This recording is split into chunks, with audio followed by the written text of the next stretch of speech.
Olá, sejam bem-vindos a mais um Urbanidades, o podcast sobre o urbano brasileiro. Eu sou João Freitas, o seu anfitrião, e estou hoje na companhia de Bianca Freire Medeiros. Tudo bem, Bianca? Salve, João. Salve, ouvintes. Estamos hoje aqui para apresentar o segundo episódio dessa série especial, enquanto a gente não começa a nossa segunda temporada, que é a série Retrô. Entrevistas que foram feitas enquanto Urbanidades estava sendo pensado nesse processo de desenvolvimento. E a entrevista de hoje é com quem, Bianca? É a professora Lorraine Liu, que é professora da Universidade do Texas, Austin, né? Ela é uma pessoa da área de Culture Studies e uma mulher muito interessante. E nessa conversa, a gente podia ter falado de muitas coisas, mas a gente falou de um dos papéis que a Lorraine exerce, que é o de editora, há muitos anos, na verdade, de um periódico super importante que se chama Journal of Latin America Culture Studies. E é um periódico que existe desde os anos 90, e a gente conversou sobre caminhos para que colaboradores brasileiros, né, pesquisadores, e é um periódico que tem uma característica interessante, porque ele aceita trabalhos de mestrandos e doutorandos, né, e aceita também em português, ainda que venha a ser publicado em inglês, ele aceita submissões em português. Então, a gente conversou sobre o periódico e conversou naquele momento sobre o livro que a Lorraine estava escrevendo. E olha que legal, João, o livro saiu, quer dizer, está saindo. Agora em março o livro sai, mas ele já está lá naquela coisa, né, de aparecer lá na Amazon, sabe? E o livro é super bonito, eu tive o privilégio de acompanhar, né, o processo, li o livro, o manuscrito, né, e ele chama Defiant Geographies, assim, como geografias desafiadoras, se a gente fosse, né, uma tradução literal. E tem um subtítulo, Raça e Espaço Urbano, Rio de Janeiro dos anos 1920. Está saindo pela editora da Universidade de Pittsburgh, e é super interessante o livro. Ele fala de muitas coisas, né? Mas ele tem um mote em torno da história do Morro do Castelo, tá? Então, a exposição universal que aconteceu no Rio de Janeiro, né, por ocasião do centenário da independência, e tem uma densidade, assim, uma reflexão teórica muito interessante em torno de raça e espaço, né, raça e espaço urbano. Então, é uma entrevista dessas que a gente está fazendo, né, mais curtas, nessa série Retrô, mas ela é uma entrevista, acho que bem rica, sabe, João? Bem, com muitas facetas, assim, que faz jus ao que a Lorraine é, assim, a pessoa, né, interessante que ela é. Sem dúvida. Não, certamente será uma porta de entrada para quem quiser conhecer melhor a obra da Lorraine. E outra coisa muito importante de lembrarmos, de falarmos, é que agora o Urbanidades, no ano de 2020, ele entrará, ao invés de trabalharmos com publicações semanais, as publicações serão quinzenais. A gente começou ano passado... A gente quase morreu. Não, foi uma loucura, gente, assim, os ouvintes não têm noção, mas foi muito puxado. Então, para manter né, a sanidade da equipe, para que todos nós possamos ter uma vida mais saudável, a gente vai ter uma periodicidade quinzenal, a gente vai trazer coisas muito legais, mas num ritmo menos intenso. Sim, aprimorando também a qualidade dos episódios, que é importante também manter. Isso, com certeza, com certeza. Fica aqui nosso convite também para acompanhar as nossas redes sociais, Urbandata Brasil. A gente mantém essa página no Facebook em que diariamente são postadas notícias sobre essa temática ampla, que é a questão do Brasil urbano. Para quem quiser conhecer um pouco mais do nosso trabalho, o Facebook é a melhor pedida. Por enquanto, esse ano de 2020 vem aí o nosso site, mas isso é uma conversa para a partir de março, tá bom? Maravilha. Então vamos à entrevista.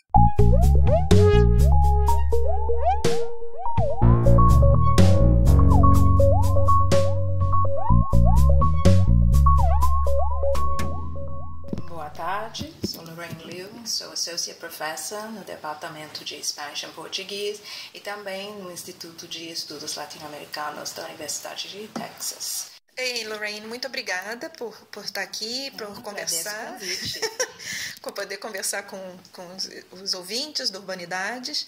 A professora Lorraine, na verdade, ela cumpre, a gente poderia conversar com ela por várias razões. Ela tem um trabalho, um livro que em breve vai ser publicado, a gente vai mais adiante conversar sobre isso.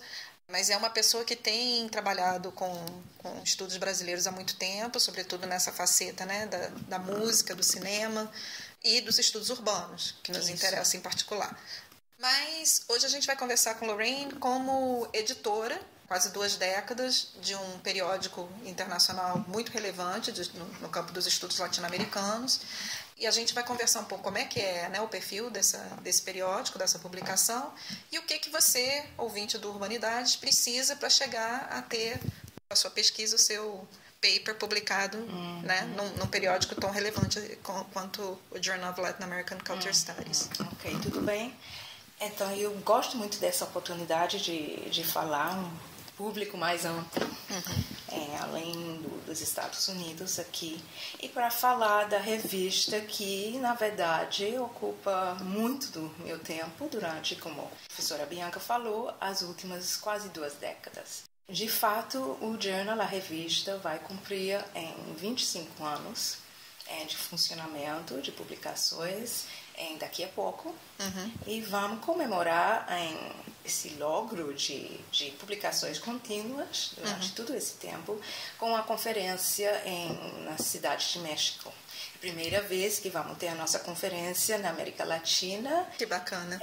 E foi um gesto realmente para chamar os colegas na América Latina para entregar seu trabalho ao Journal, para engajar conosco. O conselho, o time editorial, consiste em pessoas daqui, dos Estados Unidos, e também da Inglaterra, da Europa. Temos alguém em México, por isso também há essa conexão.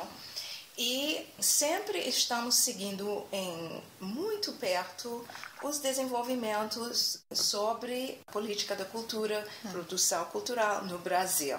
Qualquer pessoa que conhece o nosso journal, acho que elas vão saber que vemos publicando sempre, realmente acompanhando as mudanças no campo da produção cultural no Brasil, muito de perto, e publicamos trabalhos de pessoas aqui, localizadas aqui ou na Europa, mas também no Brasil.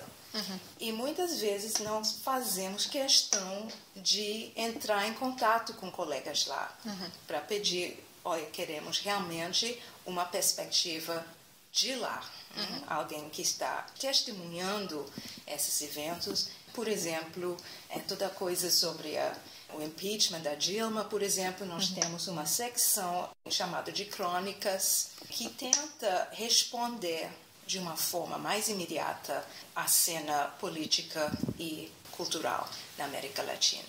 E o Brasil aparece muito nessa secção. Também na secção de debates. Por exemplo,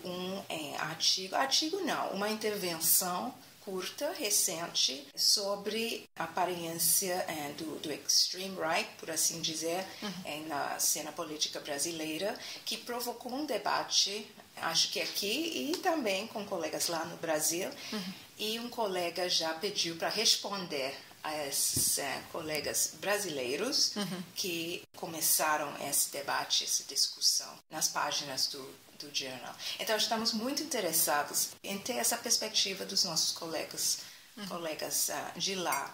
Eu gostaria também de fazer uma chamada assim, informal para quem trabalha a questão da raça no Brasil. Isso. Porque eu falei que vamos comemorar 25 anos do Journal e vamos festejar isso. É uma coisa para festejar. Mas também temos muitos buracos nos campos que gostaríamos realmente de cobrir. E para mim, um desses buracos é realmente justamente essa questão da articulação entre Critical Race Theory e os estudos culturais latino-americanos, que publicamos muita pouca coisa sobre isso. Começamos muito bem com a questão da raça, com coisas importantes logo no começo do journal, sobre a questão indígena. Era muita pouca coisa durante... Agora, revisando, porque vamos publicar uma antologia de alguns artigos provocativos ao longo dessa vida do jornal de 25 anos. E depois desse processo que fizemos esse levantamento. Exato. É um levantamento que fizemos coletivamente, time editorial. Depois disso, eu realmente foi um tipo de vergonha até, eu dizia, que a nossa produção sobre questões de negritude na América Latina é muito fraco.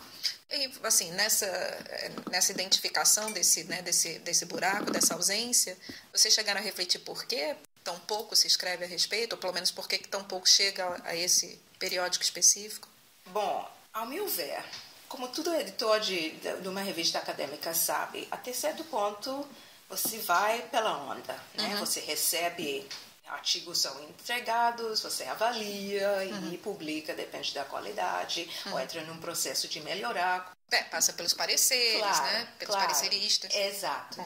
Mas a partir disso, antes de gravar, a gente estava falando a importância de estar sempre um passo avançado à frente, né, dos correntes, das ondas na pesquisa, na vida acadêmica. Me parece realmente, pensando em estudos culturais da América Latina, que a questão racial fica como uma coisa que está muito no background, que todo mundo entende, claro que é importante, claro que impacta, mas não há pesquisadores suficientes que estão desconstruindo o porquê, falando do tecido urbano, dos estudos urbanos, desconstruindo como exatamente que a raça produz um certo espaço. Que é o seu trabalho, né? O seu próximo livro está muito... Tentando fazer um pedacinho só, porque o livro é um caso de estudo histórico sobre o arrasamento do Muro do Castelo, que começou pouco antes do centenário de 1922, né? E eu estou tentando pensar nisso também, como que esse espaço, em primeiro lugar, como que foi produzido como racializado, que Castelo foi um espaço, como sabemos, que tinha uma população majoritariamente negra, mas acabou com uma outra população de imigrantes europeus, italianos, portugueses, que eu argumento, apesar disso, o espaço ficou negro. Foi um espaço que enegrecido, então, pela coexistência desses grupos brancos, entre aspas, quase, porque eles tinham que ganhar trabalhar pela brancura, por assim dizer, né? Merecê-lo. O meu convite é aberto, né, a pessoas que trabalham sobre a questão racial, sobretudo sobre a negritude, que entreguem coisas à revista, porque estamos realmente precisando. Porque, claro, que nos estudos urbanos no Brasil há tantas pessoas que trabalham em tipos de assentamentos, em aglomerações subnormais e todos os restos dos termos para comunidades, onde a raça, como estávamos falando, está no fundo lá, sem ser realmente o foco da análise, né? Então, essa coisa, o que nos interessamos muito é essa conexão íntima entre a produção desse espaço e a produção das hierarquias raciais no país. E o trabalho que eu faço é histórico, mas a ideia, eu espero, é seguir essa linha para trás, né?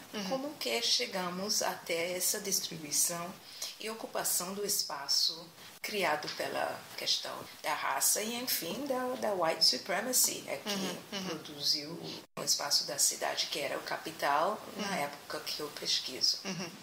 E Lorraine, para alguém, né, que está no Brasil, cuja primeira língua é o português, não é o inglês, é para a pessoa se sentir desmotivada? Porque hoje no Brasil a gente de jeito nenhum.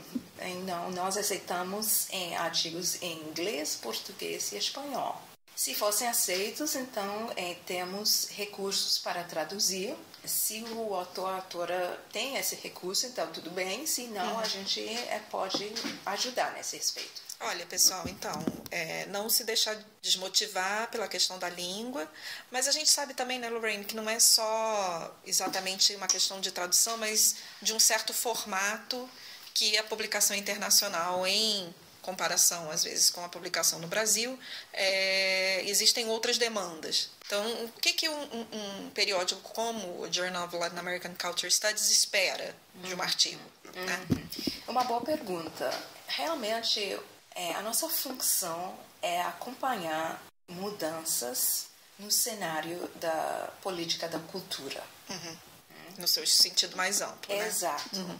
Uma falha, eu diria, com Cultural Studies, não desde o início, não, mas certamente nas últimas décadas, eu acho que é a dominação da teoria, a teorização de um fenômeno sociocultural que acaba como aplastando a força, por exemplo, de um fenômeno, que acaba aplastando a linguagem política que desenvolveu recentemente nas ruas em muitos dos países, em muitos dos centros urbanos dos países latino-americanos. Então, eu realmente aconselharia, isso vejo bastante com artigos que vêm de lá, é um tipo de over-reliance sobre a teoria.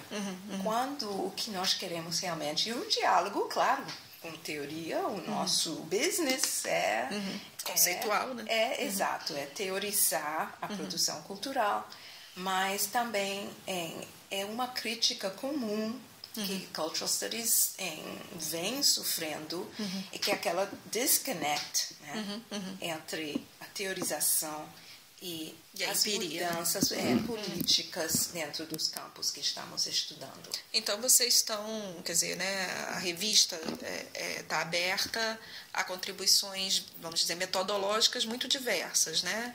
Desde trabalhos etnográficos, por exemplo, ou de pesquisa de campo. Exato. Em Cultural Studies, já sabemos, é um campo muito aberto, um campo, como o Raymond Williams falou, né, sempre informação. É esse processo de estar em formação que nos interessa bastante. Então, não importa se você está escrevendo sobre um fenômeno atual e ainda realmente não sabe quais são as ferramentas as melhores, né, conceituais para isso, mas é uma tentativa para entender esse fenômeno, esse evento. Isso é o tipo de coisa, uma perspectiva até excêntrica, que é até provocativa metodologicamente ou conceitualmente, que realmente nós gostamos mais, eu diria. Também publicamos coisas mais, não diria pedestrian, mas uma forma mais convencional de caso de estudo, que você aplica uma teoria para tentar desenvolver um argumento com um interessante caso de estudo. Mas eu vejo muitos artigos quando a teoria, e uma teoria, por exemplo, que vem de teoristas europeus, isso, com muito pouca conexão com aquela... que está esmagando, aplastando o caso de estudo super interessante. Isso. Por exemplo, a ocupação do espaço público por, eu estou pensando num artigo recente, por grupos afrodescendentes religiosos, que era um tipo de batalhar contra assédio da igreja evangélica. Caso de estudo super interessante, esse tipo de coisa que nós gostaríamos muito de publicar, mas queremos ver como que você analisaria isso da perspectiva de uma escola do Brasil. Quer dizer que isso é um momento recente de uma larga história de resistência e de political refusal por parte da população afrodescendente. Queremos toda uma coisa que é exclusivamente uma perspectiva teórica de sei lá, de Agamben ou Essa talvez esse seja o maior desafio hoje, quando a gente, falando aqui do lado, né, de quem está no Brasil. essa pressão pela internacionalização. Ao mesmo tempo, a gente tem... Isso acontece, muitos colegas e muitas pessoas que estão ouvindo talvez se reconheçam nisso que eu vou dizer, é que muitas vezes a gente apresenta um arcabouço teórico, vamos dizer, produzido, né, no Brasil, um arcabouço teórico conceitual que não foi traduzido para o inglês, por exemplo, e muitas vezes os periódicos internacionais recusam, por não conhecer, né? Por não saber do que se trata, por achar que não, se não está... essa revista não vai ter esse problema. Então, que bom! Estamos na direção contrária. Conscientes dessas conversas e dessas ondas de teoria e de debate no Brasil. E é isso que queremos. Queremos estar muito mais plugados nessa conversa e queremos que o Journal, isso foi sempre a ideia com o Journal, que seja um espaço de intercâmbio entre as pessoas que e com menos hierarquia, né? Exato. Porque o que por isso aceitamos artigos em português ou em espanhol, porque aceitação em inglês seria colonialismo, né? Exatamente. E essa, né, quebrar um pouco essa linha que de certa maneira atravessa esse diálogo entre essas duas comunidades, né, entre a comunidade europeia, vamos dizer assim, do Rico Norte, né, e o Sul Global. Nós do Sul Global oferecemos o estudo de, né, a empiria, a realidade empírica, etc. E esse Norte nos oferece o arcabouço teórico. É isso que a gente precisa quebrar, né? Exato. Exato. Eu tenho um curso que eu ofereço ao nível da pós, que é justamente Brazilian Cultural Theory. E é justamente para mostrar que há maneiras super únicas, singulares, que vêm do Brasil para teorizar a cultura brasileira. E que pode, inclusive, ser mais do que apenas para entender a realidade brasileira. Muitas vezes essas ideias, essas teorias são avant la lettre. Muitas vezes estão em diálogo. Mas não há uma hierarquia. Para ser publicada na nossa revista, não precisa de citar toda a teoria mais em voga que vem da França, por exemplo. Tá, que bom, é muito bom saber. E qual é a periodicidade agora do Journal? Agora são 4. São 4 ao ano. São. Então há bastante oportunidade. E o processo, em geral, leva quanto tempo, Lorraine, entre a submissão e a publicação? Depende muito. O sistema é de peer review. Somos um time de editores e cada um cuida de dar uma revista, uma olhada, uma primeira olhada no material. Se o material fosse interessante, fosse forte, então entra no processo do peer review. Depois disso, depende realmente dos reviewers ou da quantidade de coisas que há que precisam ser repensados ou retrabalhados. Certo. Então, há artigos que entram e se publicam no próximo número. Eu, por exemplo, gerenciei um dossiê especial sobre visualidade e ruínas na América Latina, que foi um dossiê que era quase todos os artigos super fortes, e não demorou muito realmente esse dossiê. Dentro de 6 meses já estava saindo, porque pode sair primeiro também em forma eletrônica, para ter uma disseminação mais ampla. Então, porque também tem chegado, né, entre nós no Brasil, muitas dessas ofertas de periódicos que cobram pela publicação. Esse não é o caso do Journal of Latin American Cultural Studies. Ao contrário, o que estamos fazendo também é escolher alguns artigos que já publicamos em papel, que republicamos no nosso site. Temos um site em Medium que acabamos de estabelecer, onde vamos republicando artigos em tradução. Olha que legal! Para português ou espanhol, para que os nossos colegas da América Latina tenham acesso, sem a barreira de linguagem, a alguns dos artigos mais... Iniciativa incrível! Isso já está em funcionamento? Já está, é a novidade da Journal. Saiu como um teste, uma prova, com uma entrevista lá ainda. Mas acabamos de contratar alguém só para fazer isso, para cuidar desse site em Medium. Fazer uma... Então, qual é o endereço? A gente tem que digitar www.medium Journal of Latin American Cultural Studies. Tá. Então, mas entrando pelo site do Journal, a gente chega aí, não?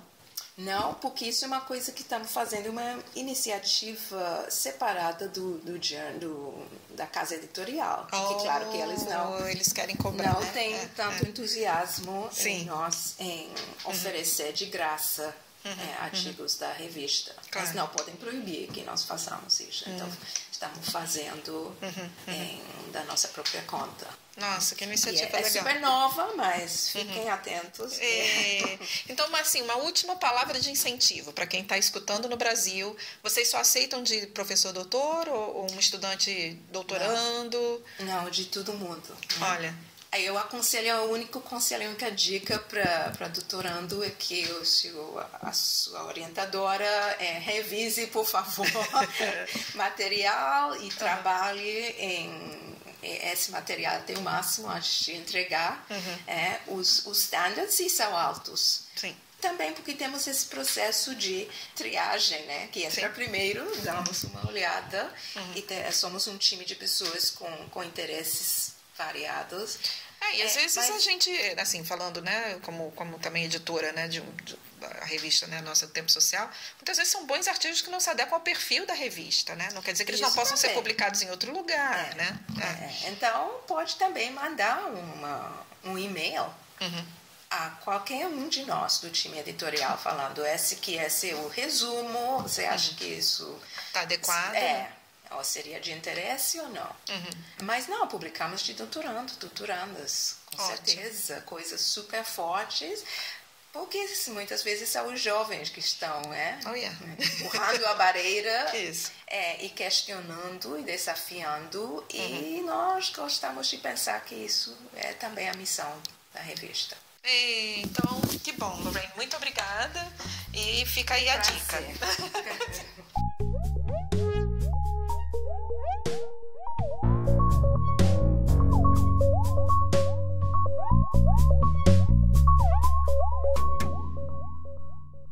O Urbanidades é produzido pelo Urban Data Brasil, banco de dados bibliográfico sobre o Brasil urbano. O Urban Data está vinculado ao Centro de Estudos da Metrópole e está sediado no Departamento de Sociologia da Universidade de São Paulo. O Urbanidades é feito por bolsistas e associados sob coordenação da professora Bianca Freire Medeiros. Visite nossa página no Facebook.